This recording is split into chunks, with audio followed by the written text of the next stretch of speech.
President Buhari condemns killing of former Obalande Rahim, assures family of justice.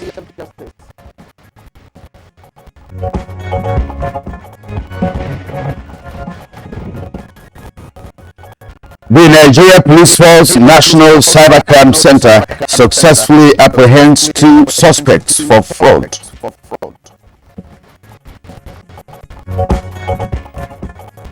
We do not actually pay attention to which state is APC or which state is PDP. So it brings us together as a matter of fact. Carnival Calabar, a display of Nigeria's rich cultural heritage, a tool for national development.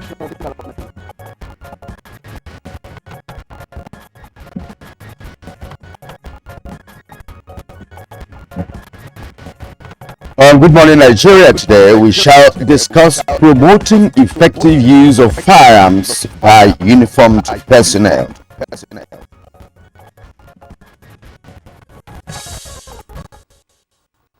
And it was indeed a very black Christmas day for the family of Obalande Rahim, who was said to have been shot dead by a police officer attached to the division Lagos. Now, the incident has generated reactions from different segments of the society, being the second or even third incident in the area within 3 weeks. And from President Muhammadu Buhari to Inspector General of Police, the Nigerian Bar Association to the Police Service Commission, and also the Lagos State government, it was all condemnation calls for thorough investigation and, above all, the need for justice to take its course. Now, this latest incident has become one too many, considering the number of extrajudicial killings by uniformed personnel in the country. And if you may also recall, the Post 6 incident over a decade ago, and a couple of others in which some security agents cut short the lives of innocent Nigerians based perhaps on suspicion or under certain unwholesome conditions. And despite the NSAS protest and the subsequent commissions constituted thereafter, the extrajudicial killings by uniformed personnel seem to be unabated.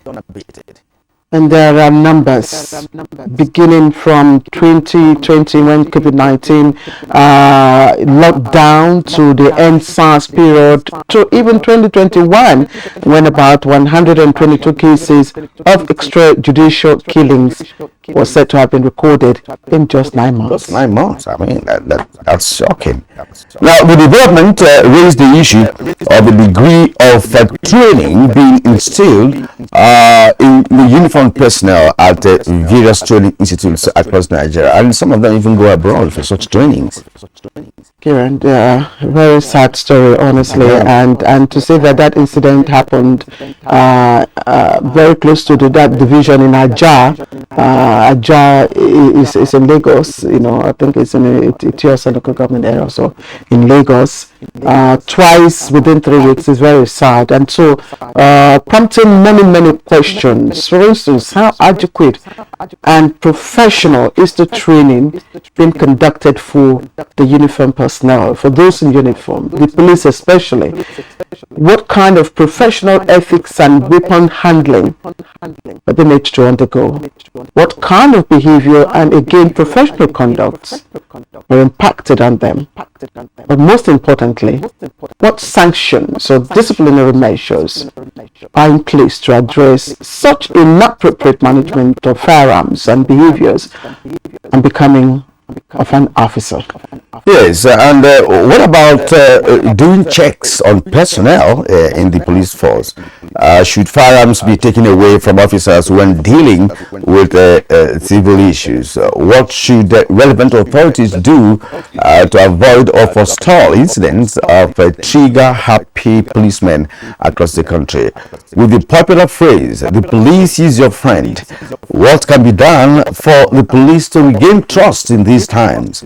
These are some of the issues we intend to dissect with our guests as we discuss promoting effective use of firearms by uniformed personnel in Nigeria. My name is Kirian Umayo. Of course, today is a working day, and well, compliments of the season, but also remember today is another work day. Yes, indeed. And I'm Claire Adilabu Abdulrazak. Always a pleasure to have you join us wherever you're watching us from. And it's good to know that you give us your mornings every weekday. Thank you once again. And of course, we will have, as usual, complimentary segments that will come in the course of the program. We will begin with the news highlights coming up very shortly. That will be followed by business news. Chukwudi Kolubaja will be here much later to take the newspaper review. And Jibino is in our newsroom to bring us highlights of the morning news. Compliment of the season to you, Anne. Compliments, Kieran and Claire. Good morning, Nigeria. Here's the news.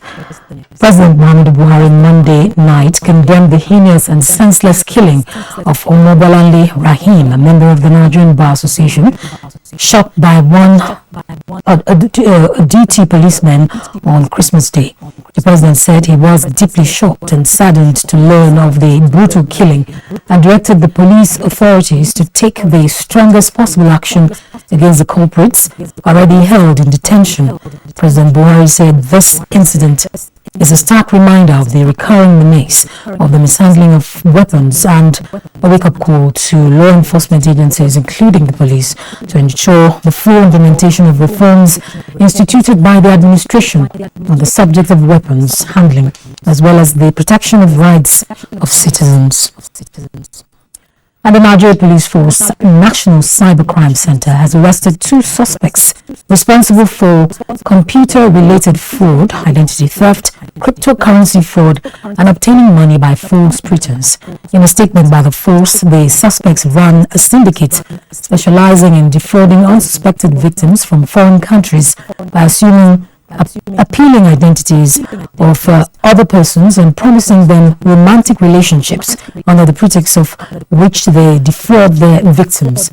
Meanwhile, the Inspector General of Police, Usman Al-Kalibaba, has lauded the efforts of the head MPF NCC DCP Uche Fanyi Henry in ensuring a clampdown on cybercrime-related offences, and shows that the suspects will be charged to court upon conclusion of investigations. Nigeria, alongside other African countries, are getting ready to adopt the genome editing technology as a breeding tool in biotechnology in efforts to address the challenges of low agricultural productivity and poverty. This has become evident following a meeting of Conference of Parties and Policy Dialogue in this emerging technology from 6 AU member states at the instance of the National Biotechnology Agency, NABDA, and the African Union Development Agency, NEPAD, in Nigeria. Safety guidelines are robust, explicit on genome edited products, providing the necessary regulatory environment for the introduction and adoption of the genome editing tools for the innovation of products. The Obi Baba Ahmed Campaign Organization has appointed Balogun Akin Oshuntogun as the new Director General of the campaign organization. He succeeds Dr. Doyo Kupe, who until recently, Oshuntogun was the zonal coordinator, and he is a Nigerian political scientist strategist, researcher, administrator, journalist and writer with experience in media advocacy, policy research and implementation, and political analysis. A former managing director of the News Agency of Nigeria, Oshuntogun served as political advisor to former President Olusegun Obasanjo and as director of the presidential campaign of the People's Democratic Party in 2011. He brings to his new position vast political and media experience. Meanwhile, the APC vice presidential candidate Kashim Shettima says the next administration under Bola Ahmed Tinubu will find a permanent solution to the perennial flooding in Jigawa State if elected in the 2023 general elections. The vice presidential candidate stated this while rounding off a visit to the state at the palace of the Emir of Dutse, Dr. Nuhu Mohammed Sanusi. Your Royal Highness, you have led the advocacy on desertification and entrenched the culture of afforestation among people in northern Nigeria. We are proud of you and we are calling on the other areas to emulate you. You and your principals, the APC presidential candidate Aswaju Bola Ahmed Tinubu, are leaders this country needs at this time. The rich, diverse cultural heritage of Nigeria across the 36 states of the Federation, if properly harnessed, can be used as a tool to foster love, peace, unity, and national development. These are the views of a cross-section of Nigerians at the 2022 Cultural Festival, one major activity of the Carnival Calabar. We cross river get to know the various cultures of persons inhabiting other states, so and thereby creating and enhancing state and national unity. A batch of Christian pilgrims has been airlifted from Yola International Airport, Adamawa State. Out of the 193 Christian pilgrims, 164 are from Taraba State, while 29 are from Gombe State, joining other pilgrims from Enugu and Anambra State. The pilgrims were seen in high spirit, ready for the spiritual journey, and promised to be of good conduct while at the Holy Land. Bible. By the grace of God, I should be able to see it physically. We are to go there to pray and ask for peace and for free and fair election in Nigeria. But that's the news for now. Good morning, Nigeria. Continues with Claire and Kieran after this break. Stay with us. Nigeria, African beauty on the Gulf of Guinea, blessed with natural landmarks and wildlife reserves. Nigeria, largest economy in Africa. Nigeria, famous accomplishment in entertainment and sports. Nigeria, resourced with globally respected human capital. Our uniqueness lies in our tenacity, our acumen, a testament of success. At NTA, we are forever proud to be the showcase channel of this positive energy and the reflection of the good in our nation. The capacity to tell our nation's story would not have been possible without the support and patronage of the three arms of government: ministries, departments, agencies, corporate bodies, advertisers, religious bodies, civil society groups, political parties, and of course you, our esteemed viewers. As we wish you Merry Christmas and a prosperous New Year, let's get set to make 2023 even greater together. It's a little for Nigeria. Oh, better days are coming. Better days that gives us hope and strength. To give you hope and life. Bring the smiles back to all Nigerians. It's a new dawn in Nigeria. Renewed hope beckons on our people. The silver lining dots the skies. The firmament portents a bright future as the people of Nigeria move to vote a man whom they have come to trust for the realization of their aspirations for a better Nigeria. That man is Asiwaju Bola Tinubu. He has been tested. He can be trusted. Vote Asiwaju Bola Tinubu as President of Nigeria 2023. Vote Kashim Shettima as Vice President. Vote APC. Surely with Bola Ahmed Tinubu, the smiles are returning. We are close to home. Bring the smiles back to all Nigerians. We are quite delighted to thank the following people and institutions for their consistent goodwill and patronage and for supporting the Quadri Nigerian brain. His Excellency President Muhammad Buhari, First Lady Dr. Mrs. Aisha Muhammad Buhari, Shoprite, the Redeemed Christian Church of God, Covenant University, Next Cash and Carry, Market Square, Prince Ebano, Duka Hospitality, Sahat Stores, Anglican Diocese of Amish and Nnewi, Catholic Diocese of Onitsha, Just Right Stores, and Aspire Nigeria. What about you? Are you not aware that when you buy made in Nigerian brands like Erisco, you are supporting the creation of more jobs in Nigeria?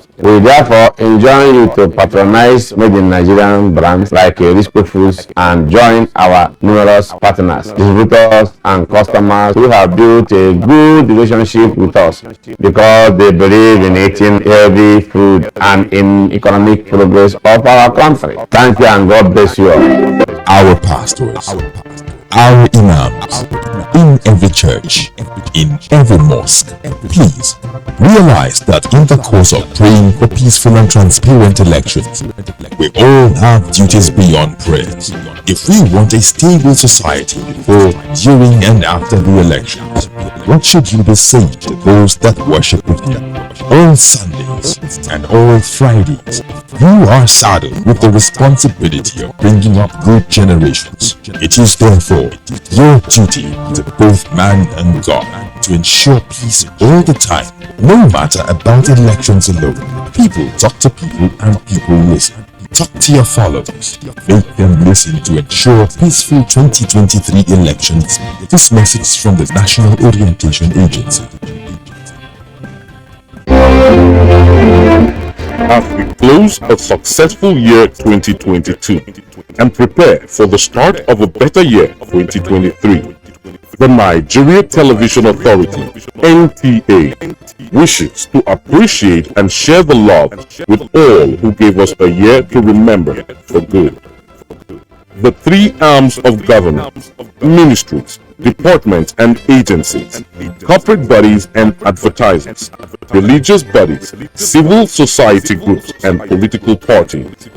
Most importantly, you, our esteemed viewer. We say thank you. Together, we made 2022 great. Let's make 2023 greater. Once again, we say thank you, wishing you a Merry Christmas and a prosperous New Year from all of us at the NTA. NTA, you can't beat the rich.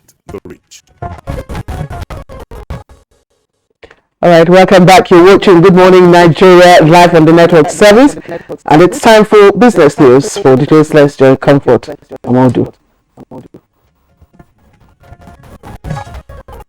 The factory or from the farm to the port, and the process in the port is easy. A lot of people don't do. I mean, if I have only say 5 cubic meters of food to send down here by sea, I can't do that from Nigeria because I can't do it on the sea. So I have to either wait for somebody that we can combine together and do a container. But in other countries, you can just put it on. I have only 1 cubic meter, do LC or do on your own. You don't need to wait for a container, and it goes. And those are the things that we need to look at. With the African Continental Free Trade Area in sight, governments of African countries are looking to increase productivity growth to broaden supply chains. Experts said fishery intelligence is key to this drive, considering that it already has a transformative impact on international trade and can also reduce trade barriers. Because of the electioneering that is coming, so a lot of investors want to know the direction that the country is going towards, whether are we going to be going towards the conservatives, or are we going towards the social kind of government. Or they need to know that there has to be a direction. So I mean, there'll be some quick wins just before the electionary time comes, but huge investment. I will tell you that it will not, it won't come immediately, but the talks around it, developing the transactions, the feasibility, those things can start working now, because I mean, it's not a day affair. It's not like walking into a shop and picking up something from the shelf. Most of this could happen with public and private partnerships. I think there's a lot of international organizations and there's a lot of private investors, and all those private investors are looking for new sources of revenue. They're looking for new sources of capital, and I think right now it's a perfect opportunity to connect public and private sector together to make it work. From building the capacity of entrepreneurs to positioning key players in the right market and linkages with big businesses, the government is renewing its market export strategy to strengthen the non-oil sector. Thank you, Comfort, for that package. We appreciate that. And up ahead is newspaper review.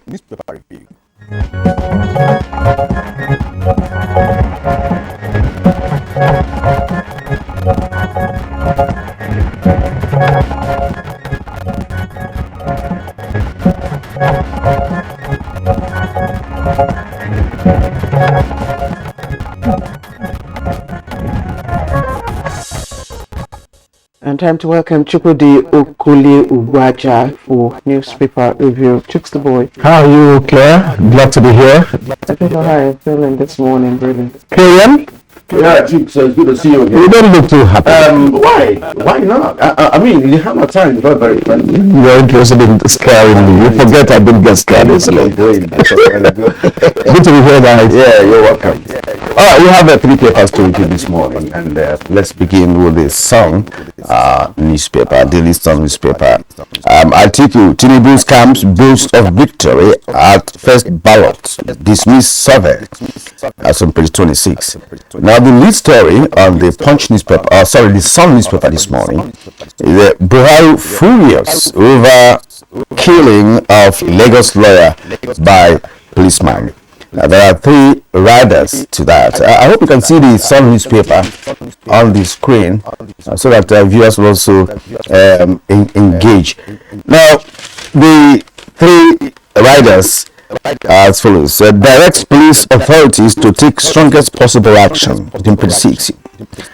Sanwo-Olu promises justice, sends delegation to family. How 2 hospitals rejected my wife before death. That's the widower, the husband of the said lady. And now, of course, the photo story there is that of visitations by Lagos State Commissioner of Police Abuja Alabi and mother of Omobolale Rahim, in their family house. Now, besides that, we have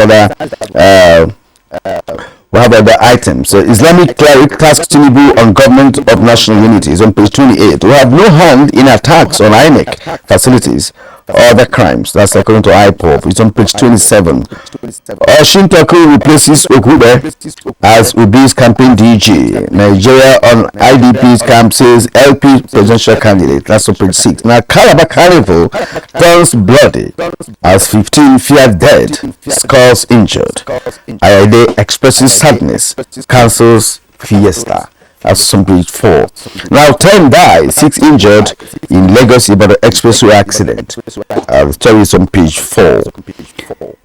Federal government to make pronouncement on salary rise soon, as according to Ngige, the Minister of Labour. He describes 2022 as year of industrial dispute. It's on page 26. Imo indigenous, that's at the foot of the Daily Sun. Imo indigenous in diaspora youths loud Uzodima over security and the infrastructural development. All that on page 28 of the Sun newspaper. Claire. Okay, so let's take a look at the leadership newspaper's front page, and of course the story, one of the lead stories there, Lagos lawyer, justice must be done, says PMB, that's President Muhammadu Buhari. The details of that story is on page 7. And the other sad story coming out of the Calabar Carnival, many feared dead as car crashes into crowd. We hear actually that someone, a student, Kieran, Chukwudi, probably we don't know the identity of who, was trying to make business and then drove his car in a commercial vehicle into the crowd where the bikers were about, and of course so far we heard that 7 people have died and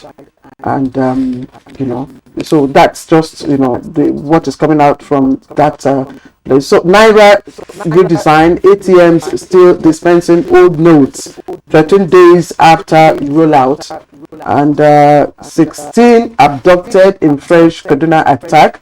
That's details of that on page 6. But the story a little just above the nameplate, one that will gladden the hearts of many civil servants. That's of course if we don't hear other conflicting reports on it. Inflation, FG will increase worker salaries, and this story has been attributed to the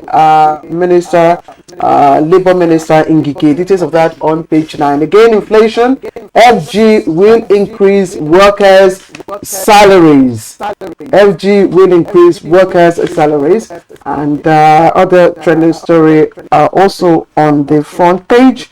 And then we see the picture story, Minister of Science, Technology and Innovation, Olonimbe Mamura, Minister of State Budget and National Planning, Dr. Clement Agba, Minister of State Power, Godijedi Agba, and of course, Minister of Information and Culture, Alhaji Mohammed, during the Federal Executive Council meeting at the Presidential Villa recently. All right, so but let me quickly just run through this, so that Chukudi can comment. New Telegraph newspaper, New Telegraph, Ebony Mayhem, police confirms 3 deaths. Omahi orders APC chair reps candidate arrest. Muslim leaders direct female students to wear hijab in Ogun schools, on page 6. 2023, ex-SGF Babacho speaking for us on presidential endorsement. Modibet forum there. It's on page 2. Oshintoku, of course, replaces Okube, as we read in other papers. On New Telegraph is on page 2 and 6. New year, federal government raises hope of salary increase for workers. May invoke clause for removal of strike days from pensionable period. That's on page 2. Now, tragedy as truck crushes 7 to death, injures over 21 at Calabar Carnival. We are yet to get the full details of what actually happened there. Ignore rumors of Obiozo's death, as according to Hanese, on pages 4 and 7. Kaduna gunmen live with 16 out of 53 victims in fresh attack, on page 4. No end in sight to PDP crisis as Wike intensifies attack on Atiku ahead of presidential poll. Fire share Ibazu absent as the Ekiti Abia PDP inaugurate presidential campaign councils committees. Atiku will win at first ballot campaign council. I will create jobs, enhance MSMEs with $10 billion by 2023, says the ex-VP. Chukudi. Because we are involved, I am touched by the number of deaths you read out this morning. It's as if the devil is conducting a morbid census and people are rushing to be counted. That's not proper. But breakfast television, we try not to make too many people sad. So let's quickly go to President Muhammadu Buhari's response to the killing of Omobolanle Rahim. I think this elevates the weight of loss, which we all feel. The president, speaking through his aide, Shehu Gaba, actually said it's a sad reminder to the menace of mishandling of weapons. In fact, as somebody who has been in the forces, the president is giving it a practical explanation. It is mishandling of weapons, which we didn't mention yesterday. Policemen, soldiers, whoever is engaged in anything that brings them to the public should be reminded that what they are carrying there is lethal, and that not handling it well could spell doom for whoever is in the environment. Yes, and they operate. And that's our topic for conversation this morning. Oh yes, majorly. So let's take other. Okay. So you're going to talk about that in the main talk today. Yeah. The one that should make us smile a bit. Well, some of us are not into regular pay now. I mean, regular employ. But the one that should make people a bit happy is the prospect of a raise in the salaries of workers in the country. What inflation is doing to people at the moment is simply indescribable. So it is not surprising that this is being mooted. But we must remember that part of what caused the price hike we see these days is the pandemic, the coronavirus pandemic, which forced governments across the world to introduce stimulus packages, which in turn introduced a lot of cash in their economies across the world. Mopping up became a problem. Fine, you could tell me that, didn't they say in economics, mine is not too good, that price is the meeting point of demand and supply. Exactly. Yes, I agree. That still happens. But I want to assert, even with the residual knowledge of economics I have, that pushing of a lot of money to reflate many economies is also partly responsible for what's happening. And workers no longer can buy things that they can even eat, let alone service other needs. So I think it is very important. Yeah, I actually like the scenario you painted. Yes. Globally, global. You must give it a global perspective of what COVID-19 pandemic did. Yes. But again, some nations that are into manufacturing, producing nations, may not feel it the way some developing nations will, because most of the developing nations across the globe are consuming nations who depend largely on importation, and so that will also play a role in terms of the economic mix of that nation with respect to inflation. You have a very good point. Those manufacturing nations, again because of the pandemic, find themselves in a position to up the prices of what they sell to us. And if we are a consumer nation, definitely we're going to bear the brunt of whatever comes from over there. But in terms of international effects, it affects more the foreign exchange rate in your country, The prices are within the territory of the country. They will be affected, as you said, but more often than not, it is usually the rate of foreign exchange that this one has a direct import and impact on. Yes. Well, on the issue of salary increase, according to the Leadership newspaper, the Minister of Labour, Senator Chris Ngige, says that the Presidential Committee on Salaries is working hand in hand with the National Salaries, Incomes and Wages Commission. And of course, these are two bodies that have mandates to do that. And of course, they are working on it. Working on it is what I do understand, because that should be part they have been working on it. They have been working on it for a long time. Here once that instant raise. Even in the studio here. Thank God you are not the Minister of Labour and Employment. Neither am I. It's okay. You're not going to get your wish. There should be parameters for everything. My own concern really is this salary increase. My direct concern. Sorry, my direct concern is this.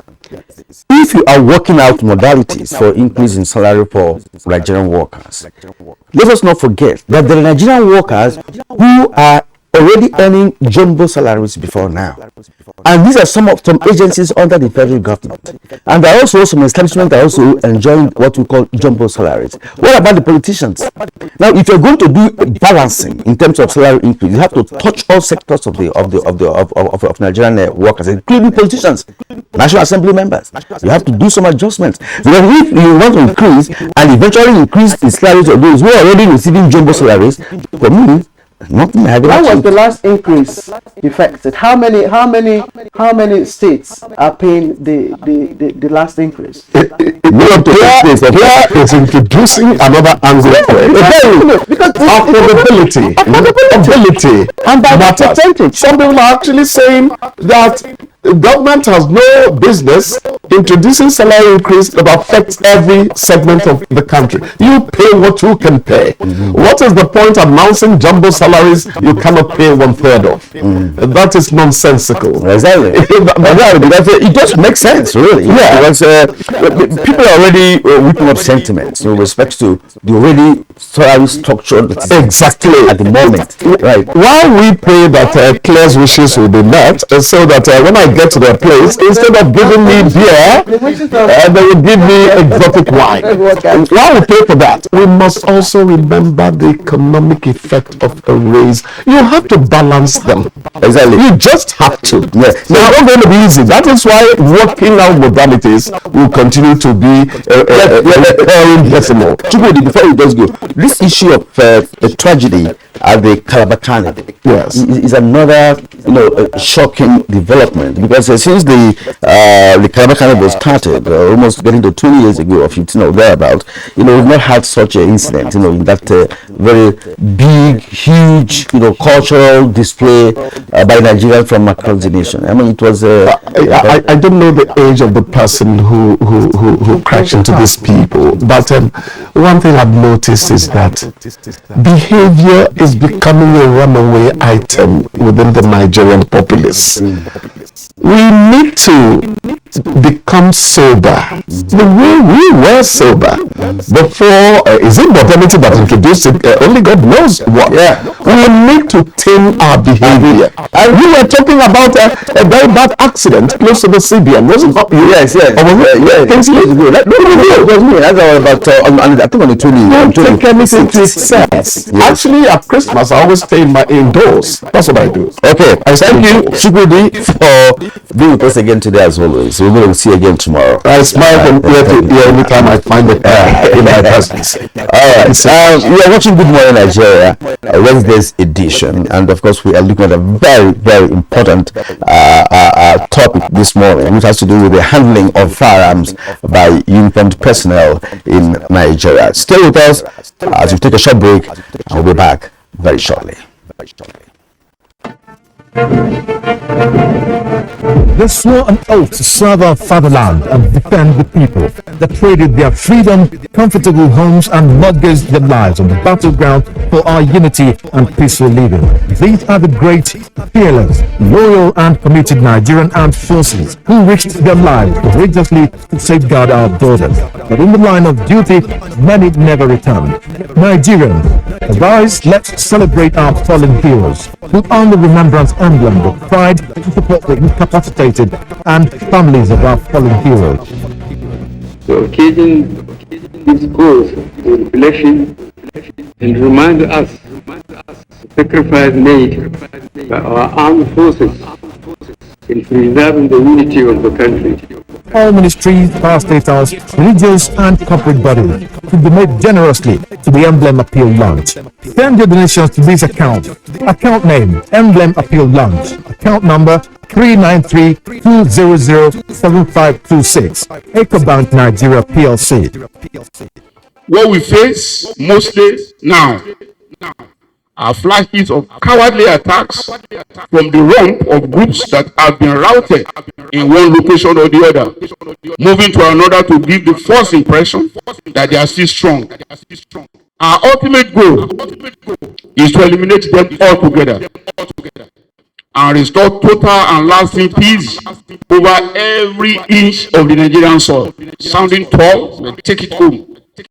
We are determined to ensure that every inch of the Nigerian soil is safe.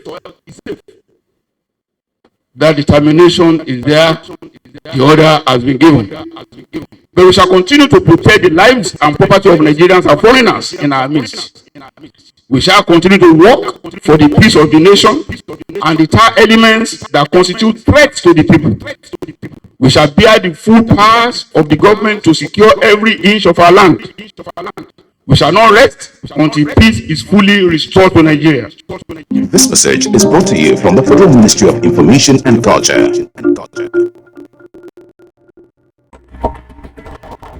To every politician, as the campaigns gain momentum and passions begin to rise, remember, the errors of your opponents do not make you a success. Do not run down your opponent and inflame passions to violence between and among your supporters.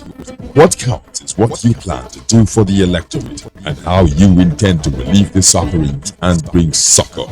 Nigeria is in dire need of patriotic leaders at all levels.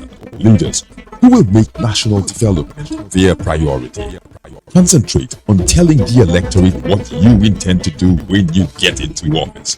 Focus on making your vision clear to the electorate. Don't engage in verbal abuses, fake news or speeches. Keep dealing with issues that will bring progress. You win the hearts and minds of the people by being above board, by being civil, patriotic, and showing empathy. Let's join hands to make the 2023 elections peaceful. A message from the National Orientation Agency.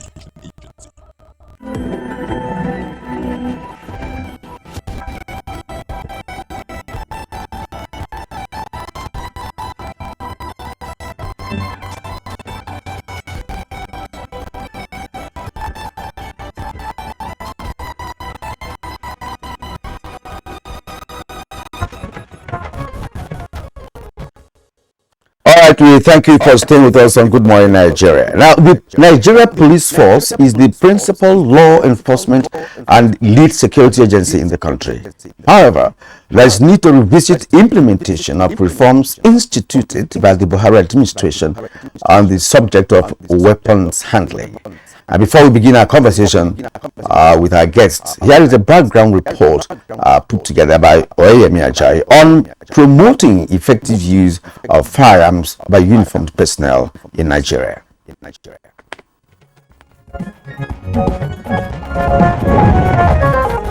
The police is your friend, always boldly written and displayed at different police stations across the country. This phrase is meant to bring trust to the people with the intention of making them feel secured at the sight of the police or its paraphernalia.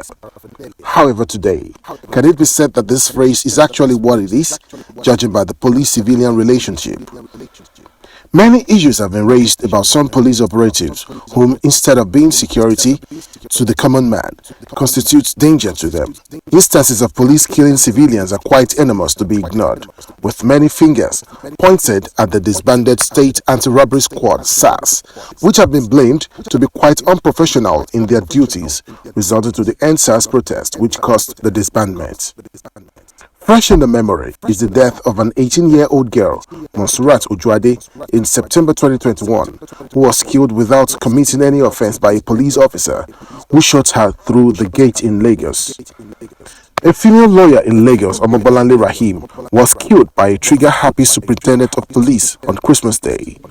President Muhammadu Buhari has condemned the killing, describing the act as heinous and senseless, and directed the police authorities to take the strongest possible action against the culprit already in detention. Amnesty International reveals that at least 115 people were killed by security forces in 4 months, which is between March and June 2021 in the southeast. Improper weapon management is said to be a major problem in the Nigerian police, as many cases of accidental discharge have been reported, especially amongst officers under the influence of alcohol. How can there be an effective firearms management in the country? What are the internal measures to be put in place for officers to maintain professionalism while carrying out their responsibilities? What can be done to erring officers? Guests already seated will be answering these questions and more shortly.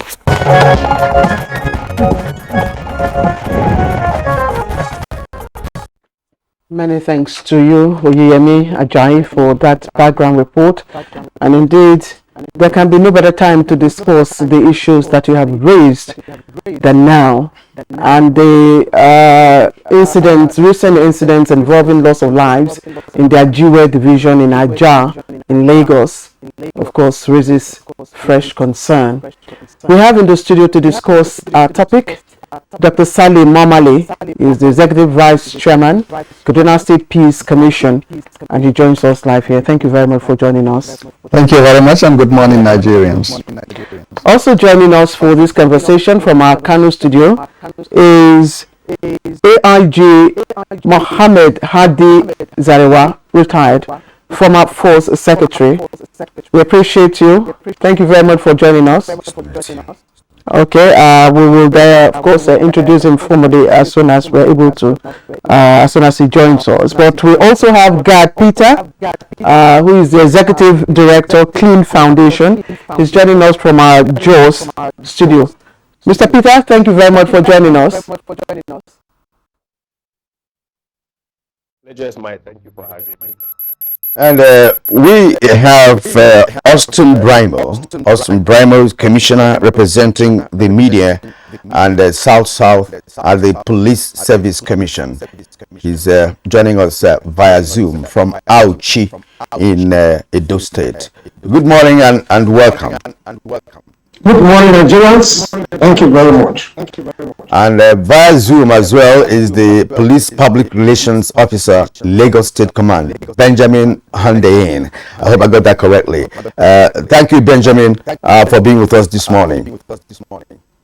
Thank you for having me on the show today. Good morning, Nigeria. All right, let's begin with the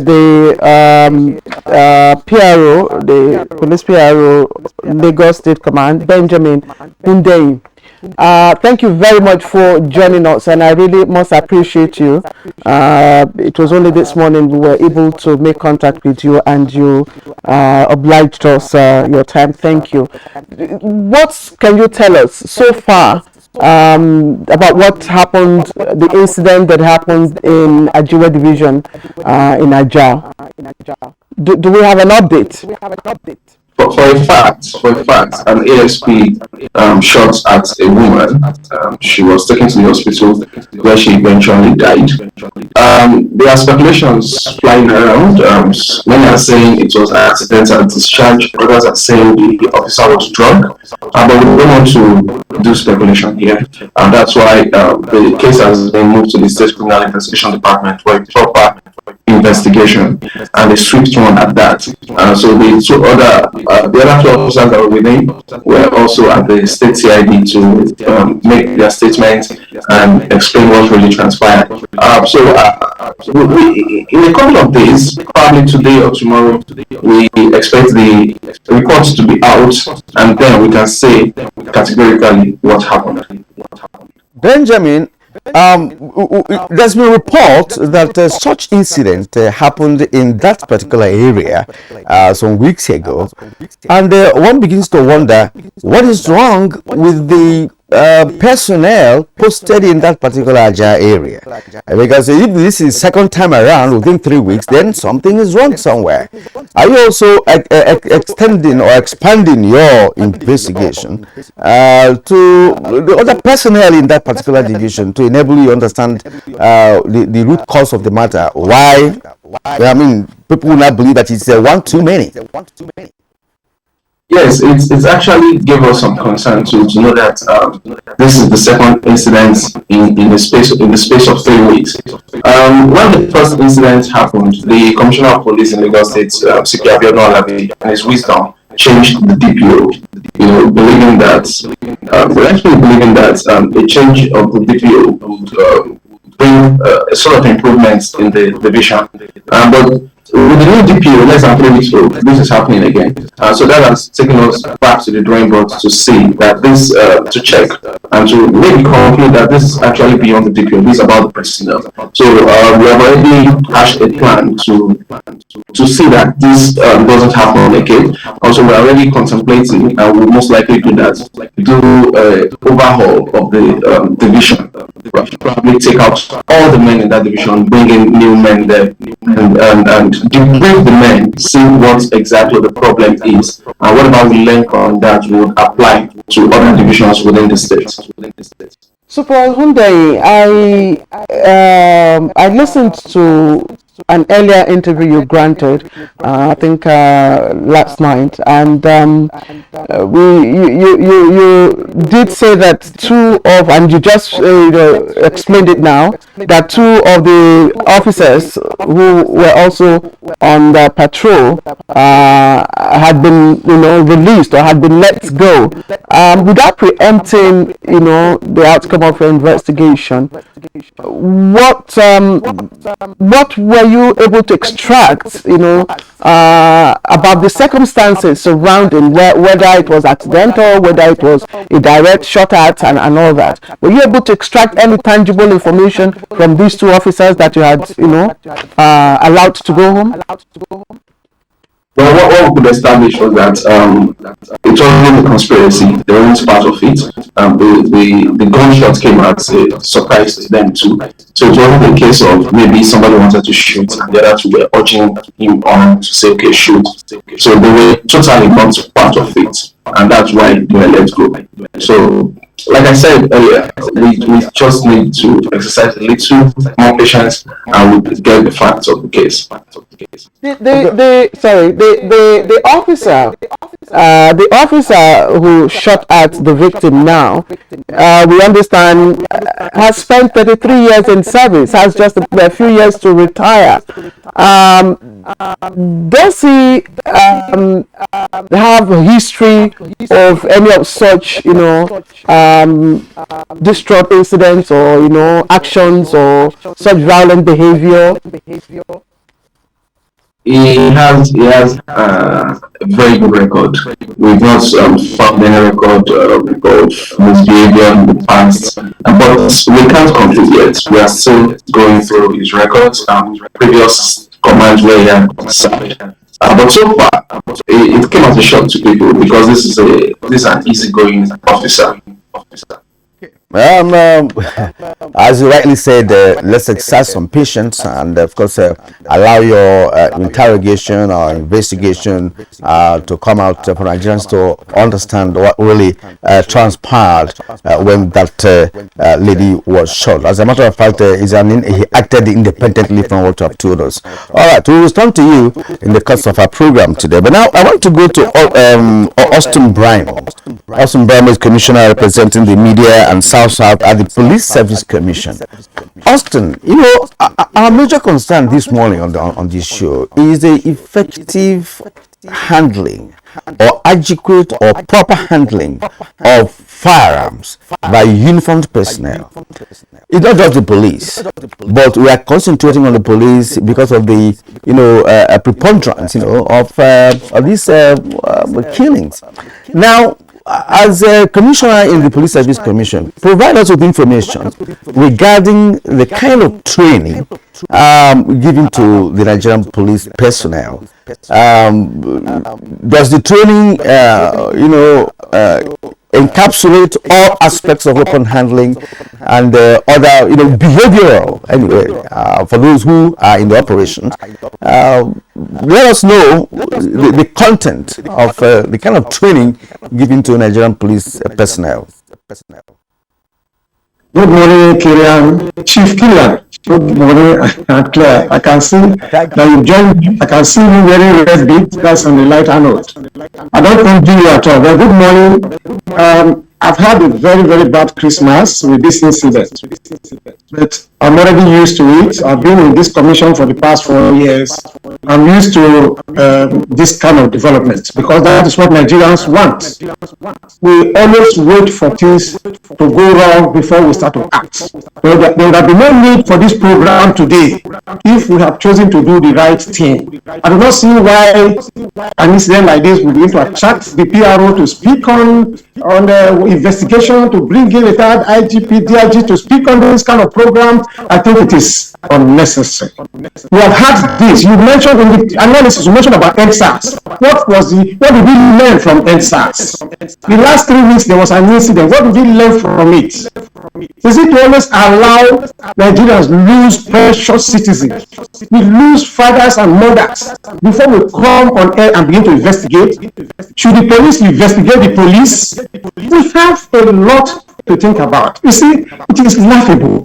It's laughable that today, as we are, we do not want to learn lessons from the past. The issue of NSAS was an indictment on Nigerians, on Nigerian government, because you cannot have police policing the police. You have a police service commission that is supposed to monitor police, a civilian oversight body. What best practices shows that you must have a proper civilian monitoring body. I like to compare, this is football season. Compare a very good football team. Look at the last World Cup final. Argentina and France are not desperate, but you had a referee, an oversight man that ensured that the rules of the games were maintained. That is why we have a good match. No matter how professional Nigerian police force is today, give them the best training, give them the best weapons. If they don't have proper oversight, there will still be these pockets, this kind of problems. Maybe one of them, like you said, maybe got drunk or was something go wrong and all that.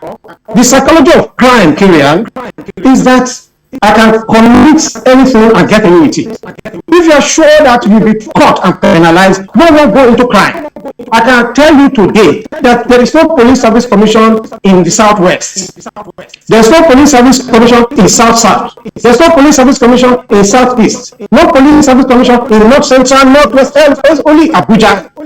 And we have over 400,000 policemen. You are supposed to have an oversight body that should monitor them, check their conduct, motivate them, promote them, recruit them, and train them. But where are they? You have less than 400 staff to monitor 400,000 policemen. I mean, how can that happen? We don't have office in Lagos. When there's a crime like this, you need to rush to go to human rights to report. Go to this. Let me also give you an example. We have Deputy Commissioner of Police, who you know very well, that is being investigated. His case is still in court. A Deputy Commissioner of Police is in prison. He has not been tried by the Police Service Commission. So you all know that. So these are the things that we are doing wrong, and we continue to repeat them. And chance again will come next few months. Another policeman will do this. We come to the media to speak about it. Have we ensured that the civilian oversight body for the Nigerian police is funded, is decentralized, is properly functioning? I've told my colleagues, please go into the history of the Police Service Commission and the police. It was a constitutional debate in 1959 when they wanted to create a unitary police force for this country. And they said, well, the minority tribes were afraid that majority tribes are going to use the police against them. And so a commission recommended there should be a police service commission. This police service commission will ensure that every citizen, every tribe, whether minority or big, we have equal representation of the Nigerian police force. That is why we have commissioners representing every zone. Human rights are represented. Organized private sector, media, women, and so all the Nigerian police are represented, judiciary is represented, to ensure that there is balance and fairness. Nigeria is treated well. But how has this body been treated? How have we kept to the constitution? We keep crying that even the functions of the commission has been taken over by the LGP. The constitution is being violated every day. Nobody is interested, not even the media. So until when this kind of incidents, unfortunate incidents happen, then we come back to the drawing board to say, how can we prevent it? If we don't have people monitoring the police, checking them, where people can rush to report, how will this kind of thing not continue to repeat itself? I think we are getting it right. We are putting the cart before the horse each time. We're still going to repeat this repeated again and again until we do the right thing. I think attention needs to be shifted to the Police Service Commission. NSAS was an indictment of the Police Service Commission, not IGP. This incident is an indictment of the Police Service Commission, not IGP. No matter what you do to the police, you don't have a good referee, you cannot have a good match. Also, Brimo, let me pause you for a while because you have made very pertinent, points here.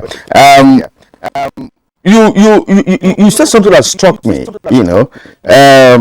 That the oversight function of a police service commission has been usurped, or that you don't have enough personnel, and that's why I'm talking about the decentralization of police service commission.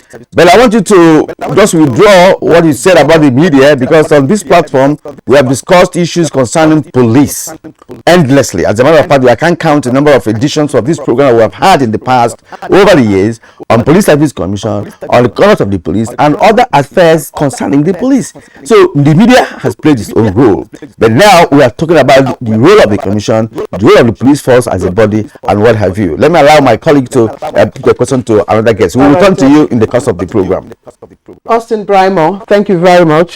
Commissioner representing the media and Southside at the Police Service Commission. Let me bring into our conversation Gad Peter, who is Executive Director of Clean Foundation. Of course, we still have the Executive Vice Chairman, Kaduna State Peace Commission, right here in the studio with us. So we will just leverage the opportunity of Clean Network.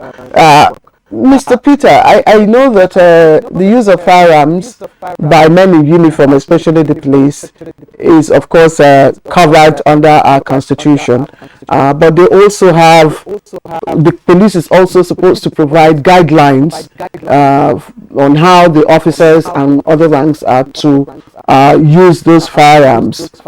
We can't say that the police or the service commission or nothing has been done to ensure proper and effective use of firearms. But when this incident happened in Abuja, when the news broke, what was on your mind? What went through your mind? What were your thoughts?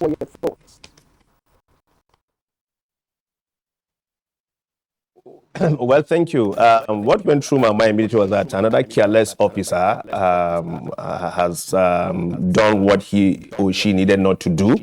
Very unprofessional, show lack of respect for human rights, show lack of understanding and respect for the uniform, the Nigeria Constitution and law. And you see, most often than not, we get very emotional about some of these issues because here it has to do with life. You can never return life, no matter what we speak here, no matter the disciplinary action taken against that officer, no matter whatever we're going to do, it will change the fact that a mother is gone, a wife is gone, a daughter is gone, the NBA have lost one of their colleague and all of this issue.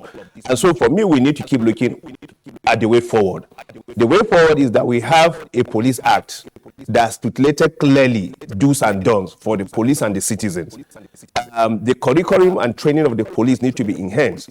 How do a policeman or policewoman make use of firearms? Who is supposed to hold a firearm? What kind of firearm is an officer supposed to hold within a given vicinity? And when we talk about that, then each time we talk about this issue of a recklessness of a police officer, what runs through my mind is that what are the SOP that we have in place in terms of use of firearms, release of firearms, stop and search and all of this. So we need to keep improving. I know a lot is going through, it's being done because I work within this sector. I know that in partnership with UNDP, with the Office of the Chief of Staff to the Presidency, we have the POTO, that's the Police Reform and Transformation Office. We know there is a roadmap on police reform. I know a lot is being done.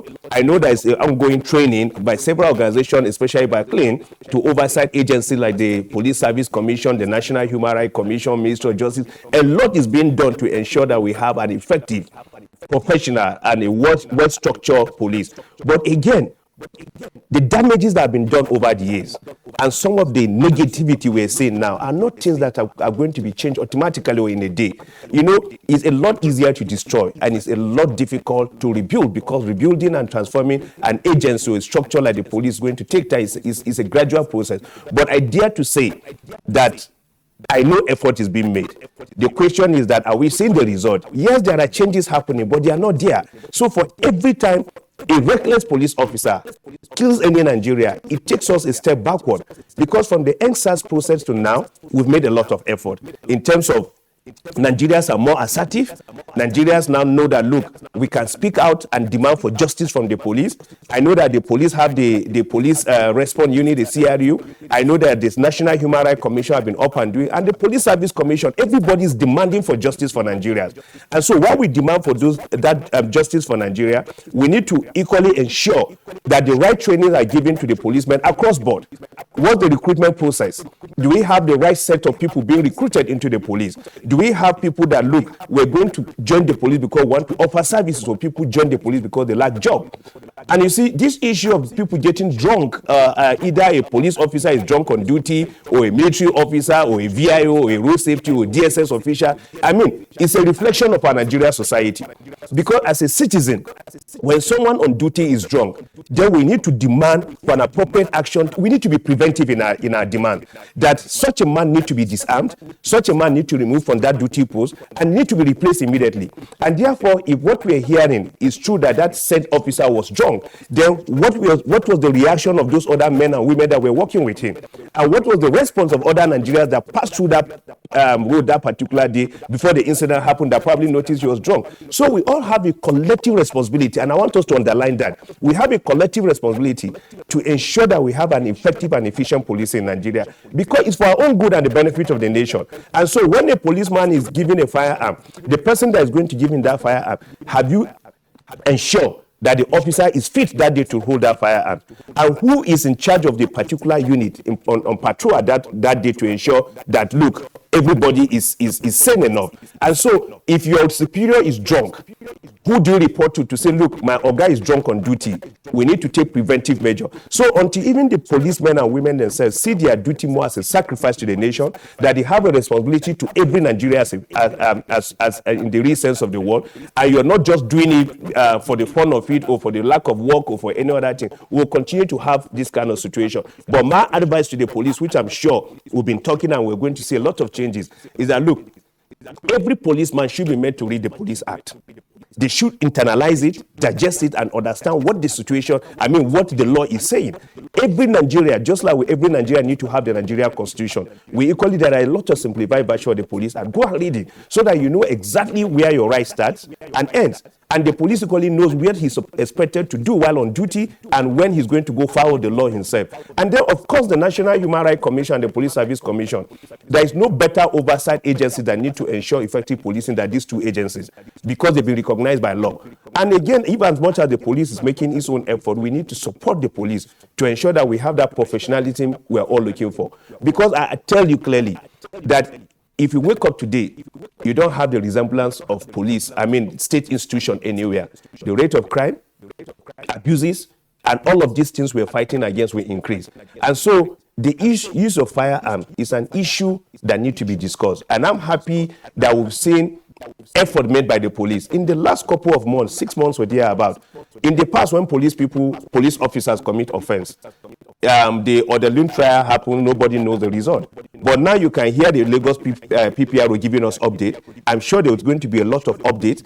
At the end of the day, whatever decision is taken, people are going to know. When we had a police officer talking about collecting bribe in the past and making it look as if it's business as usual, when the police took decisive action against him, it was on media saying that, look, this does not reflect us and this is an action we're taking against such a person. So the more we see this public decision being displayed, that look, this officer does not reflect our organization or what the Nigeria police stand for, the better for everyone. But I want to end by saying that, look, every agency that need to function, whether be it police or any agency of government or even at the level of the civil society, there must be training and retraining. And the police need to train their personnel on the use of firearms. That training should happen at the divisional level, should happen at the zonal level. It's a training that needs to happen across all police training institutions to ensure that we have an effective policing that is being done. And the oversight agencies too need to find a way to ensure that these trainings are happening by demanding clearly for a work plan, an agenda for a month or a year to say that, look, what exactly is your plans for training? And I'm sure that as Nigeria continues to speak out about this issue, the IG will be put under pressure to ensure that we do not have this kind of incident happening. I know it's going to be difficult to have absolute sanity in the system because of the way Nigeria society is, but we can minimize this one killing after the other by reckless policemen, or either because of bribe, or the bus driver refused to stop, or because of an argument with a passenger. We need to have control over our emotion. And this talks about the issue of emotional intelligence, what the psychological well-being of the police. And you see, when you put people on patrol or beats, you equally need to ensure that you're providing support for them to make them work in terms of their salary, in terms of motivation, that they have the right mindset being on those roads and performing those duties. And as citizens too, we need to appreciate the services they are offering. So for me, it's all about balancing from the policing, balancing from the citizen, support from the government, and support from every citizen to ensure that the police discharge their duties the way they need to do, and they are protecting the citizens of the country. But when you look at the incident that happened in Lagos, based on what we've heard, that there was no provocation. It gives you worry about the psychological well-being of that particular officer. This, again, is an issue we need to keep discussing until we're able to find some solution and a way forward on the issue. So the presidential reform and all of the reform that is taking place, I hope all of these issues will be addressed and the police will be more responsive, more accountable, and more transparent in their dealings with the citizens of this country. Gad Peter, well spoken, properly articulated. But there's one thing you mentioned: psychological well-being of the police. Very, very important. We shall dive into that in the course of the conversation. Now, talking about professionalism, which you also mentioned. The Nigerian police has been known for, creditable performance when they go out for UN peacekeeping operations across the globe. They have even received laurels over the years for being a good police outfit coming from Nigeria. But when it becomes the other way, maybe in Nigeria, the behavior, the practice, and all of that, changes. One wonders why. And there's another point you made to say, what kind of weapon should a policeman carry at a particular vicinity? Do you require an AK-47 for a policeman who is standing on the road, perhaps doing stop and search, as the case may be? Are there other weapons that he could carry and what? These are very, very salient points you made. But let us bring in Dr. Saleh Momale. We've kept him for too long, but we're going to stay with you for a while. All right. So, he's Executive Vice Chairman, Kaduna State Peace Commission. You know it all. You are in Kaduna, and Kaduna, of course, you know is the epicenter when it comes to banditry and what have you. So, you've listened to all the guests. Let's get your own view about the entire scenario. Okay, thank you very much. It's one of the very sad moments, like the earlier speakers have said. So we extend our condolences to the Rahim family and many other families that have gone the wrong way throughout the year. Apart from this sort of events that happens by people who are financed by the state to protect lives and properties, there are a lot of criminal activities ongoing. There are intercommunal violences and many others that has led to the untimely death of thousands of Nigerians throughout the year. So we extend our condolences to all the citizens, and we do hope, when you extend condolence, you only soothe the heart. Like the earlier speaker said, there is nothing you can do about the life, which is quite unfortunate. Coming back to the police, and we all know that globally, the police is one of the most important institutions of the state, which must be supported, which must be made to be highly functional, highly professional, for us to enjoy peace and security, because it's one of those institutions that is charged with the onerous task of enforcing every law that is passed by the country, that is practiced within a nation. And this principle of separation of powers gives the police the authority just to watch over the law and to apprehend anybody who contravenes that law, and their functions and role stops there. They have no right to judge or to say that that person is guilty of that offense or not. They are to collect exhibits, they are to make arrests, and then they are to investigate. That is where their functions begins and ends. They have no powers to go beyond this. They now pass it over to the judiciary, where people learned in the law will also review the evidences and everything that has been put forward in order to say whether that particular person is guilty of the offense or otherwise. Like you just mentioned, you said the Nigerian police, once you take them outside the shores of Nigeria, they are one of the most professional bodies in UN peace missions. And I wish to say that it is not only when they are in foreign missions. In the Kaduna State Peace Commission, for example, we work very closely with officers and men of the Nigerian police in dealing with many of the crises, some of the intercommunal violence that we do witness. And even in interventions, peace missions that we undertake, even when discussing with young people, when engaging citizens to understand the need for peaceful and harmonious coexistence, we have interfaced a lot with the Nigerian police. And within the men and rank, you see people with a lot of dignity, you see people with honor, you see people with intellect and knowledge, and you see a lot of commitment from several officers. By the way, there are still issues, institutional challenges. There are still, like you said, the issue of moral character, the issue of motivation, the issue of this common Nigerian, sometimes, attitude of negligence, of some critical issues that should not be neglected. When you are talking of arms, it's between life and death. It's just like a pilot flying a plane and trying to be a little bit careless about anything. Once you touch the trigger, there is no more control. Anything can happen.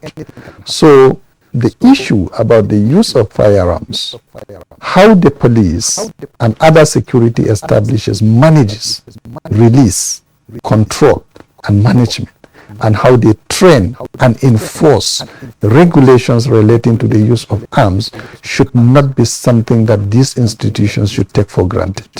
That is one of the most important details that every institution, be it a police outpost, up to the highest command, of every security agency, that should be one of the most seriously watched out component of that force. It is very important, and I think there has been a lot of neglect among officers and men with respect to the regulation on the release of arms, on the control of arms, and on the use of arms. And this is why whenever we have officers or men, because this is a very senior officer, an assistant superintendent of police, it's least expected from an officer of that cadre. And like you said, if he is over 30 years in the service, again, it makes the situation much more worrisome. Because this is a matured father, experienced gentleman who should never be expected to do this. And I think this is a clear warning that wherever you neglect those fundamental principles of duty and service, anything can happen. And I think it's a very important issue. Now, like you also made an issue. If you look at the 1970s, the 1960s, the 1980s, you see so many police. The role of police is not to exhibit, I think, globally, arms before the citizens, before the civilian populations. We know that in recent years, the proliferation of small arms and light weapons in the country has necessitated law enforcement officers to carry arms everywhere they are. But there are areas, like you said, there are places where the need to exhibit such arms does not arise.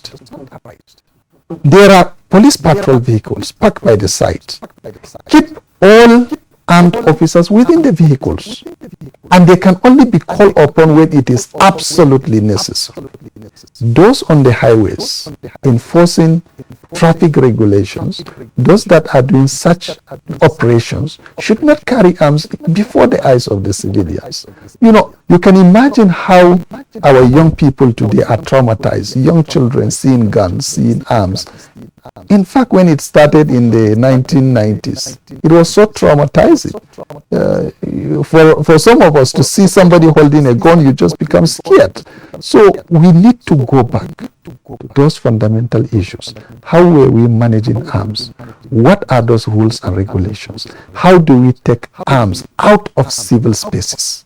I think this is very fundamental. We don't need arms in civil spaces. Secondly, I think our speaker from the Police Service Commission have said something very important. Wherever you over-concentrate power, power will be abused. Okay, let me pause you for That a is while. very important. Yes, let me pause you for a while. You've raised some very fundamental issues, and I must appreciate your perspective. And again, I'd like to return to Lagos, where the Police Public Relations Officer, Lagos State Command, Benjamin Hundeyin, is joining us. I don't know.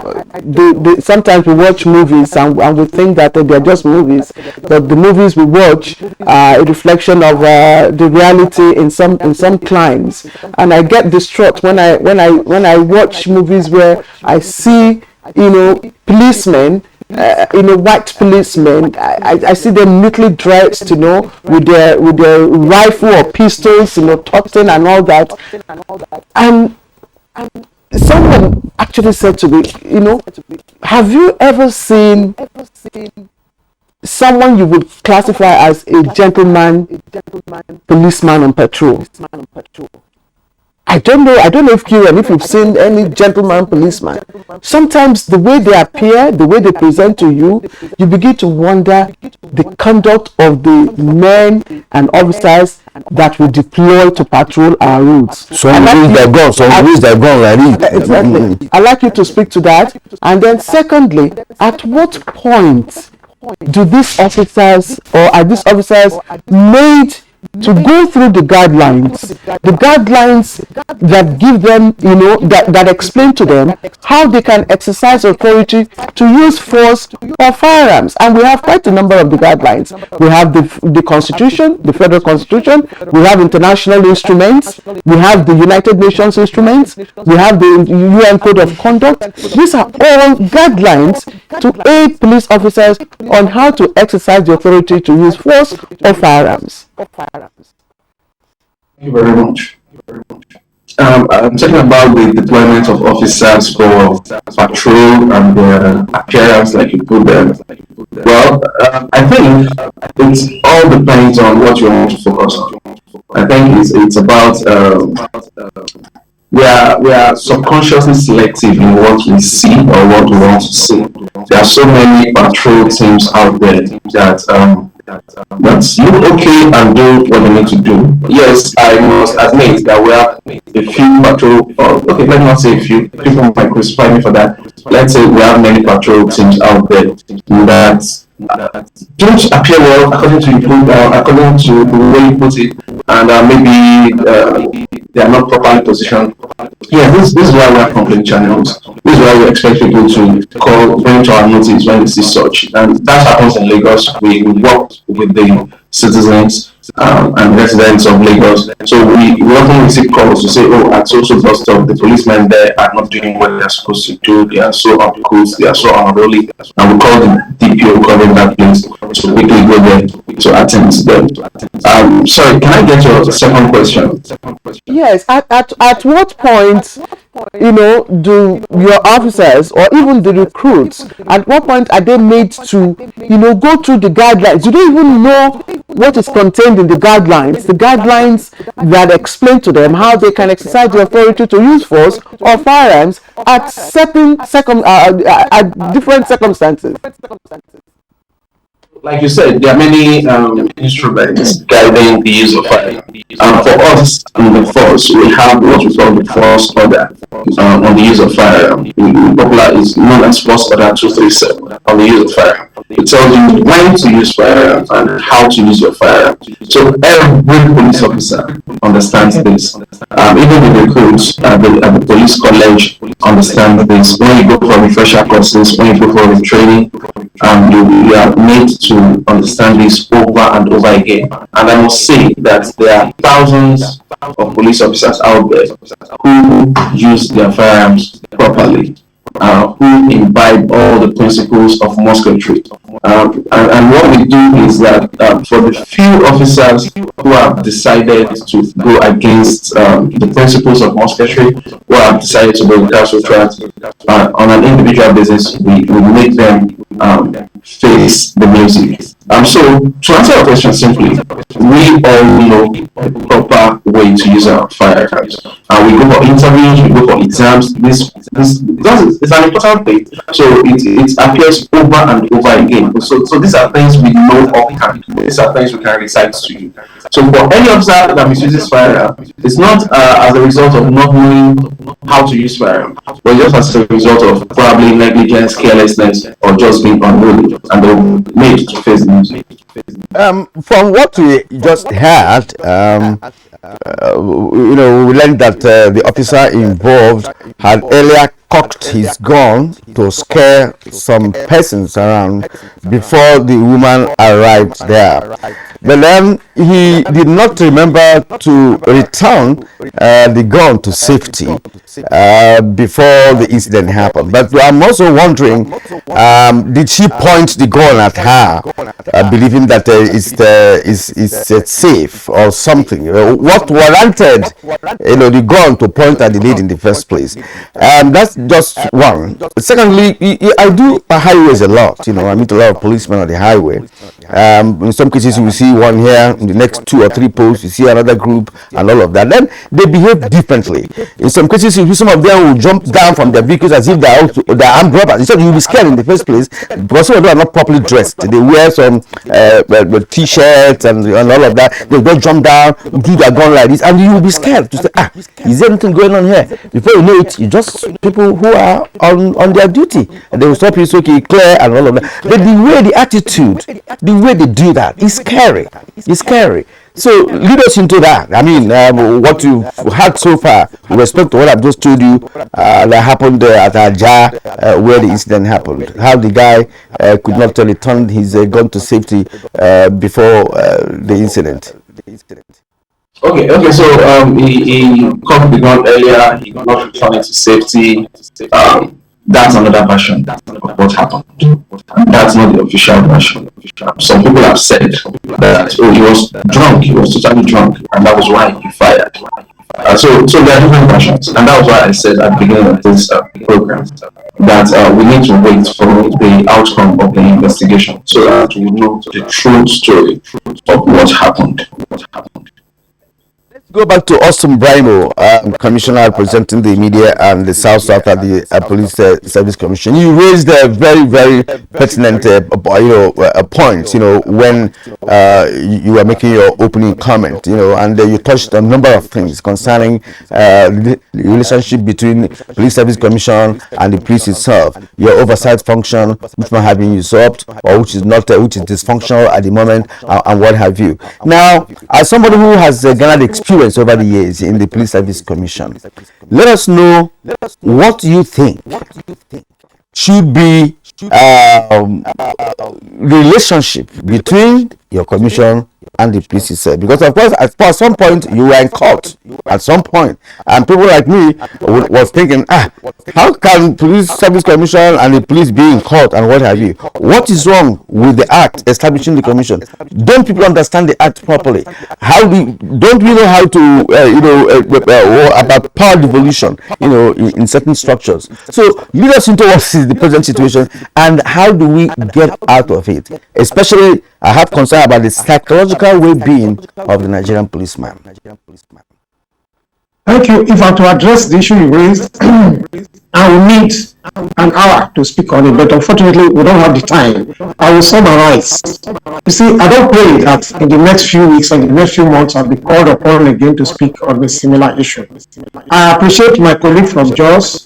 He spoke about training, good training for policemen, in weapon handling, in human rights, this and that. I appreciate all that. It's good. He knows very well how many trainings they have organized for the Nigerian police. When in which they invited the commission as witnesses. So many international bodies have been doing this effectively. We have witnessed them. But like I said, that is not the problem. Saying that the police need to be trained in the Police Act is not the problem. Except if you want to think that that knowing the law will make you not break the law. And I don't think that is the truth. I don't think training is the problem of Nigerian police force. I will tell you that this singular incident has dented the goodwill and the good performance of thousands and thousands of Nigerian policemen who are awake this morning, who did not sleep since yesterday to ensure that we wake up peacefully this morning. A lot of our brothers and sisters are dying in theaters for operations.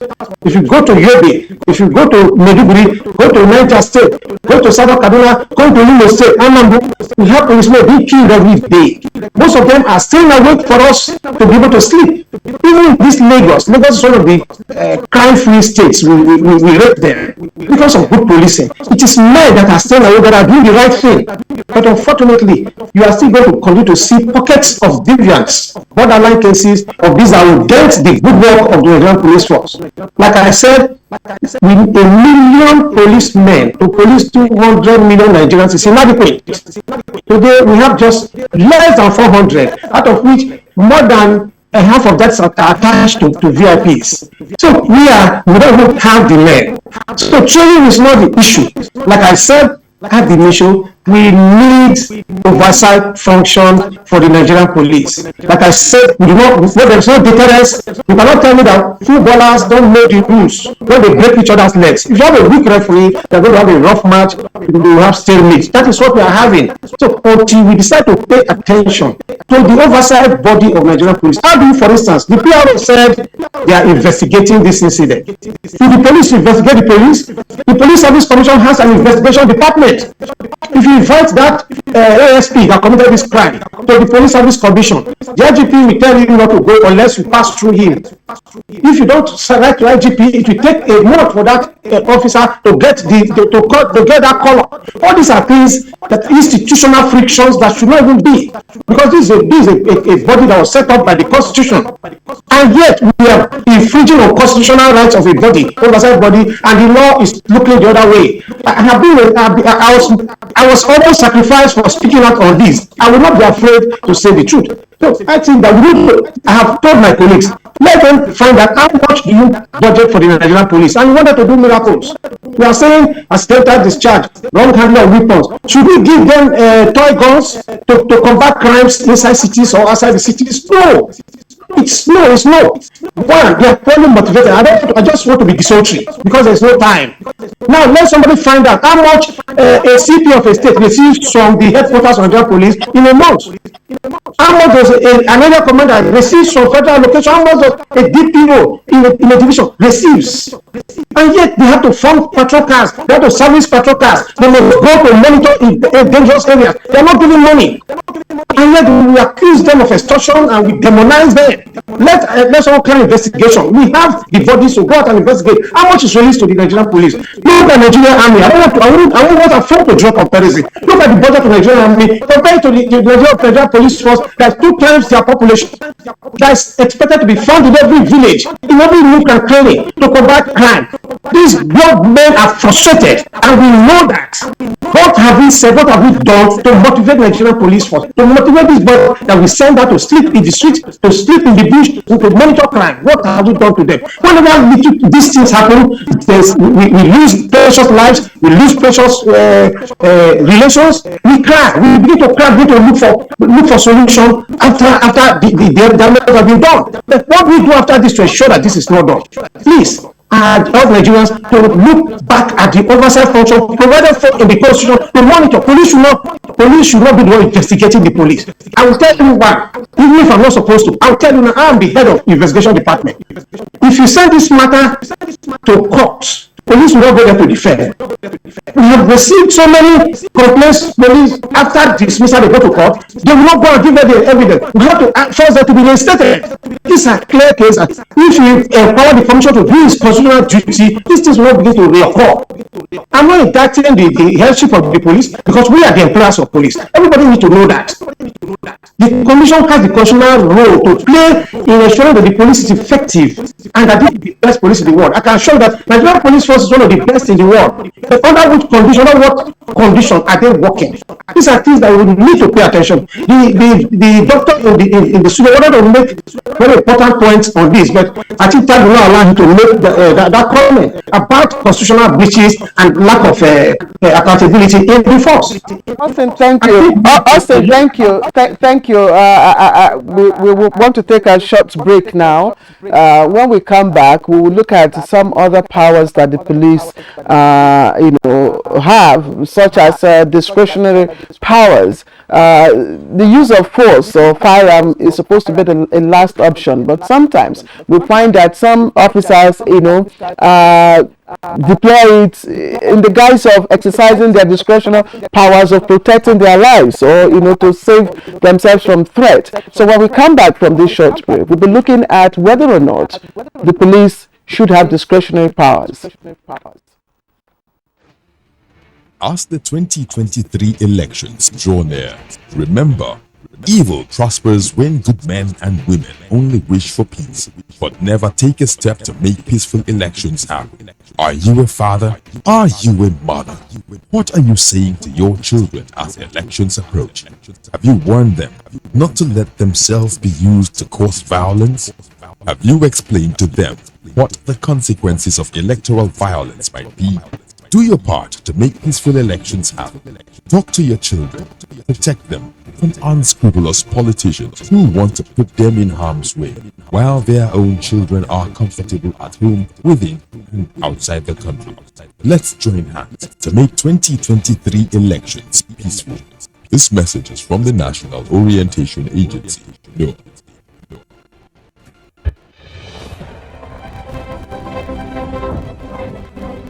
Every day in our country, senior citizens are discriminated against, disparaged, and treated with disdain by those who ought to respect them. We are all complicit in the way we have treated the elderly members of our society as institutions, families, or members of a shared society. Every time senior citizens get offered less than they deserve for the work they do because they are old, poor, and desperate, we are failing them. Senior citizen loses a child, and wow, they must be responsible for their death. Every time a senior citizen gets labeled a witch, is called mad, and shooed out of the way because they have no memory of where they were headed and look unkempt, we are failing them. We say, abeg, you don't old, make it do die, make everybody for rest. To ailing parents, uncles and aunts. That's discrimination. That is neglect. When you see an old woman getting beat up and being accused of witchcraft, do not turn the other way. Stop and teach people that white hairs, wrinkles, and hunchbacks are no evidence of witchcraft. Aging comes with a memory decline. Sometimes it's not out of place to have elderly people lose their way, forget details of their lives, and how to properly take care of themselves. When they get to this stage, they deserve your empathy, not scorn. Our ailing fathers, mothers, aunties, and uncles are deserving of quality healthcare and peaceful transition. Make their last moments memorable. Senior citizens have paid their dues. They deserve your care. Stop all forms of discrimination against them today.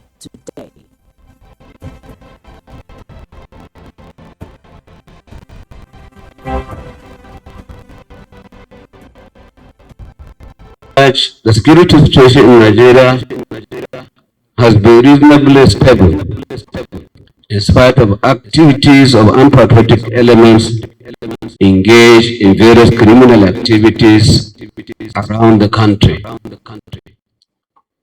Daily situation reports coming in from states 2 months ago, it has shown relative peace on many of our highways, such as Abuja, Kaduna, Birnin Gwari, Sokoto, Zamfara, Kaduna. This message is brought to you from the Federal Ministry of Information and Culture. A new edition of TV Guide is out, featuring an impeccable personality with purposeful leadership, Alhaji Mohammed Mitakobi, the Executive National President of Road Transport Employers Association of Nigeria. In 774 local governments will be able to put all our structures in everything. I'll be able to bring the regions members together, reconcile them to come and work the progress of the association.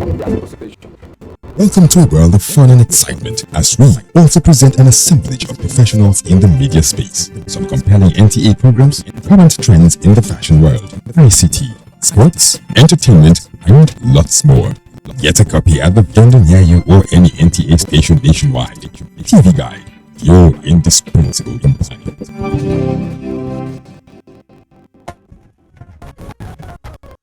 All right, welcome back to the program. It's Good Morning Nigeria, live on the network service of the NTA.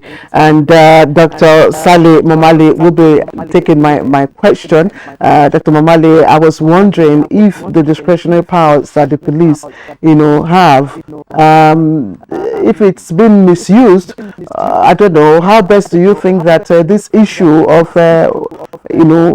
extrajudicial killing can be addressed once and for all? I think extrajudicial killing in all crimes, under all circumstances, under all situations, is a breach of the Constitution. It's a breach of the right of every human being, his right to life, and it should not be taken under any circumstances. Because in extrajudicial killing, you are meaning that somebody is deliberately taking the life of somebody due to certain circumstances or conditions, because that's what differentiates it. For example, like what we talk about, exchange of fire. Yes, when you are fighting a criminal, for example, the security agencies are approaching a crime scene, and those people acting are firing or are trying to kill those security officials. They have the right to respond. They have the right to fire back. When death occur in such circumstances, it is not regarded as extrajudicial killing. Extrajudicial killing is where you killed deliberately because of one reason or the other, and it should never happen. And again, that goes back to where are the mechanisms for monitoring this and for enforcing the laws of the land for the law enforcers themselves. I think this is very, very important. If we look at the National Judicial Council, because there are two very powerful institutions in law enforcement. One, are the police and the other security establishment. Second are the judiciary.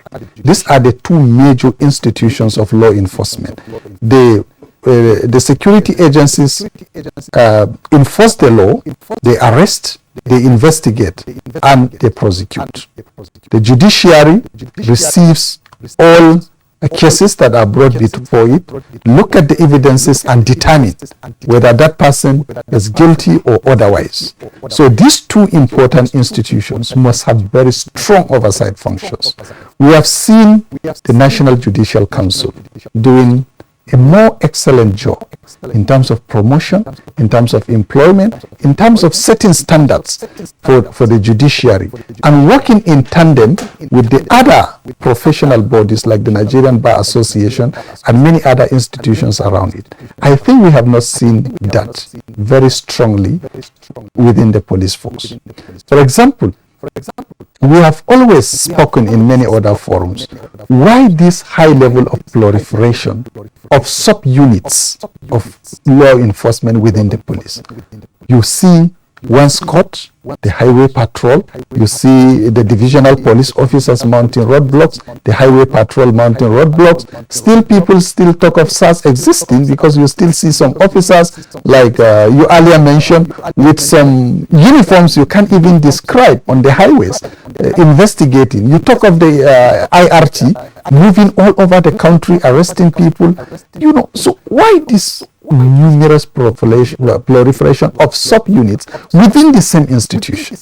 We have always asked, how expensive, how difficult, how impossible is it that we cannot have a police intelligence unit within that have the capacity to do, for example, what the IRT is doing here in Abuja, in every divisional police office or in every area command throughout the country?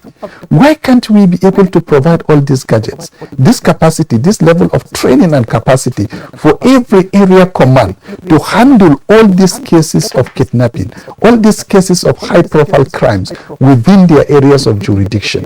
Why can't we decentralize this? Yes, it's good to have the coordinating unit, maybe in the office of the Inspector General of Police and in the police commands, but a population of 200 million people, and then you say you are setting up a unit at the national level, and you say that you are empowering this unit to make a surveillance of the entire country. It's not possible. So you are creating superpowers, superstructures, which are subject to abuse and which could lead to some of these things we are seeing.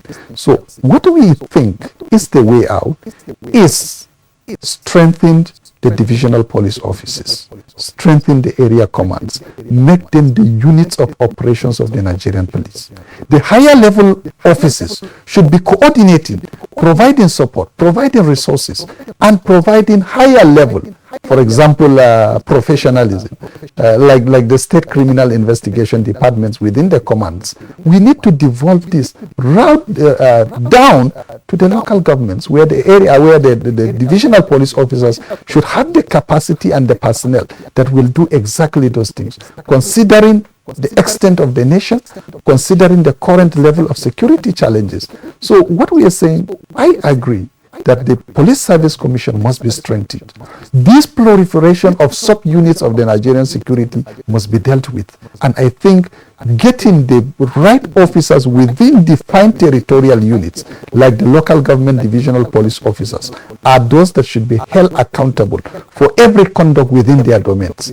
And for any other subunit at a higher level must come to support these units to perform their functions, rather than coming from either the state or the national level to usurp those duties, and then all the resources are concentrated up there, and a vast majority of the other police personnel are onlookers. I think this does not even if we do have that, will that still address situations such as the two incidents that happened in Abuja? Because we will still have need of policemen patrolling the highways, the streets, and when there is that kind of friction between a police officer and a civilian, how do you stop such accidental discharge? I think fundamentally we have to go back to the use of firearms, in fact, the release of firearms. Like I said, in a broad daylight on the streets of Lagos, why should there be armed police standing on the highway? I think we need to move them back to the vehicles. We have to have those communication gadgets. We have to have those communication mechanisms whereby the officers that are here should be able to communicate to officers that are armed who are nearby in case of distress and where the need of arms arises. But where you equip every policeman on the streets of Abuja, you see them here on the roads by 7 p.m., 8 p.m. with guns on the streets, stopping cars. Why? Why do we need arms under these situations? If there is need, there is the patrol vehicle. Keep all the arms away from the civilians. Let the police be civil in what they are doing, and let us see this civility everywhere police are deployed. Indeed, Dr. Momale. In fact, you've just spoken my mind, and perhaps the minds of many Nigerians. This structural arrangement of the police units and the proliferation of sub-units that you mentioned. I want to bring in Gad Peter here once more, because I can understand that you have a good, a catch of what policing is all about from your first explanations. Now, I wanted to speak to these three issues here. One is the institutional frictions that is being experienced between the Nigerian police and, of course, the Police Service Commission. Two is the decentralization of Police Service Commission, which Austin Brimo earlier highlighted.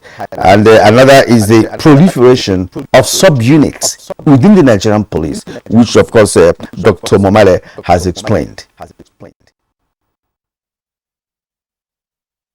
Yeah, basically, let me quickly say something that for every one bad policeman, there are 10 exceptional police officers that we need to celebrate.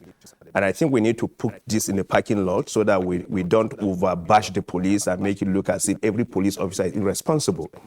Secondly, let me speak to Chief Austin, that training, learning and relearning is part of our everyday existence.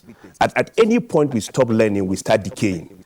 When you look at the sociology of crime and criminality, the changing patterns of crime in urban city and rural areas means that you need to train our police officers on preventing crime and what they need to do to respond. And so a policeman that is recruited in the 80s cannot be addressing the issue of crime in this current in 2002. And therefore, training can never be overemphasized. What I usually tell people is better to overplan than to underplan, because when you train people, they become more effective. That training keep echoing in their head that, look, these are the new approaches to issues. Now, a lot of people are using technology to commit crime. And if our policemen are not trained on the use of technology to prevent crime, then what are we saying? And so for me, I just want to make this point that we can never overemphasize the place of training in any institution of human endeavor. Having said that, the issue of Police Service Commission and the police, I think is quite embarrassing for me when this issue keep coming up on debate, on TV, on radio, or even in our public space. I think Mr. President needs to address this issue in such a manner that these two institutions are able to provide services to the betterment of Nigeria. What we're demanding for is to make Nigeria a functioning state, is to make policing more effective, is to police a system that works for everyone. And so when you look at the Police Service Commission, they have a responsibility to discuss issue of discipline from a DIG downward, if I'm not missing my record. The only person they do not have so much influence on is the IG himself. And I think that a simple understanding around how this is working will help us to appreciate the support each of them bring to effectiveness of policing. There's no competition there. There's no contest there. And I totally agree that like we have the National Human Rights Commission in every state of the Federation, we need to have the Police Service Commission, the Public Complaint Commission, the Legal Aid Council, and all of these other bodies that will provide support when there are violations of law or acts of impunity by men in uniform, particularly the police. But I must quickly add again that the police service is a reflection of the Nigerian society. And so if the Nigerian society itself does not purge itself of those issues that are not proper, then we'll continue to have this kind of issue. And while I'm addressing this issue, I want to pump in a number of other issues. That when you see a fully dressed police officer in a beer parlor, you should not only be worried for yourself, but you should be worried for your schoolmates, your family members, and colleagues somewhere else, because if that policeman get drunk, he may carry out an action not against you, but indirectly against someone that may be close to you. And therefore, the police, you need to call the next police division to say, look, one of your men is about to misbehave. You need to take appropriate action to prevent that from happening. Why do policemen need to be on Okada and in public transport with firearms? I mean, these are issues we need to address as a nation. Does that look professional? I've had the privilege of traveling to several countries around the world, and each time I get to an airport with a country, I'm interested in their uniform personnel. It's only in Nigeria and a few African countries that you see policemen carrying AK-47 where there are no emergencies. But now, if we say that policemen we should arm our policemen with pistol, it becomes a budgetary issue, money issue. But here we have so much resources in this country that we are misappropriating. And therefore, to decentralize the police means that you need more funding.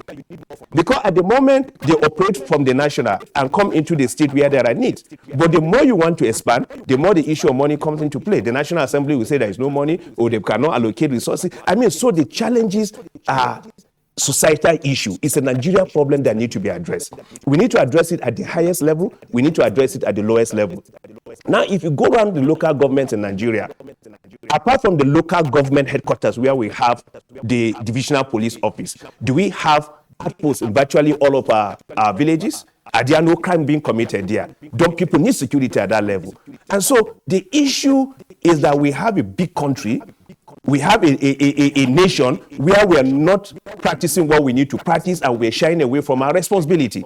I have a duty as a citizen to ensure that policing of my community is my responsibility, and support the conventional police to do their work. While other I'm sorry, I have to come in here. We are really our time is far spent. Let me quickly bring in a first public relations officer, Benjamin Hundeyin. Super Hundeyin, I want to take back my earlier words. I think I've seen gentlemen policemen, of course, all the first public relations officers that I've known, including yourself, gentle, people-friendly policemen, and I'm wondering why those on patrol can't have this kind of character. I remember sometime a former IGP, I think it was Solomon Arase, came up with the snap urine test, to determine the emotional and psychological state of, officers and men. I'm wondering, is that still being done? Okay, well, thank you very much. I'll deviate a bit, permitting me to quickly touch on an issue in less than a minute or 30 seconds. Okay, so the way discipline works for ASPs and above, their disciplinary matter must be transferred to the Police Service Commission. The Police Service Commission has the final say. So for us, we'll get the investigation report and his response to his query, because we'll be issued the query, his response to his query, and we'll forward everything to the force headquarters, to the office of the IGP, because we at the state command cannot communicate with the Police Service Commission. We have to pass through our headquarters, and the IGP will return with his recommendation, or in addition to our recommendation from the state command, and forward same to the Police Service Commission. And Service Commission has the final say to either jettison our recommendation, put a new recommendation, or uphold our own recommendation. Okay, maybe give a new punishment or uphold. So in this case, if we are recommending dismissal, then the Service Commission will uphold dismissal. After the dismissal has been finalized, then we will prosecute the officer. So make no mistake about it, the Service Commission has the final say in the discipline of ASPs and above. And yet to see a situation where the IGP would refuse to forward someone's disciplinary file to the Service Commission. And the issue of reinstatement, the police does not reinstate, especially ASPs and above. Where you see an ASP that has been dismissed being reinstated, then you need to talk to the Police Service Commission. They are responsible for reinstatement. Now, coming to your question about maybe psychological tests first medical test, yes, we have the first medical department in the force, headed by first medical officer, and where we see that concerns are raised about a police officer, we quickly bring it to the attention of the first medical officer, and the appropriate tests are carried out. Yeah, I know you're talking about being a routine thing, routine exercise. Yes, we are working towards that. It's all about resources, so that we can make it more routine. But for now, where concerns are raised, we have the first medical unit that will get into it. All right, we would like to thank you indeed, and you've also made some valid points as well as other guests. But what we're saying is that your men should conduct themselves properly while on duty, especially when they are carrying guns. That thing is not something is lethal, and you know what that means. We appreciate you for being a part of our program this morning. Public Relations Officer, Lagos State Command, Benjamin Hundeyin. Thank you once again. Austin Brimo, Commissioner representing the media and South at Police Service Commission. We also like to thank you this morning for being here. Now, we also have in the studio Dr. Saleh Momale, Executive Vice Chairman, Kaduna State Peace Commission. We thank you. Thank you for your time and your thought. Well, from Jos, we have Gad Peter, Executive Director, Clean Foundation. All right, now let's take some spots.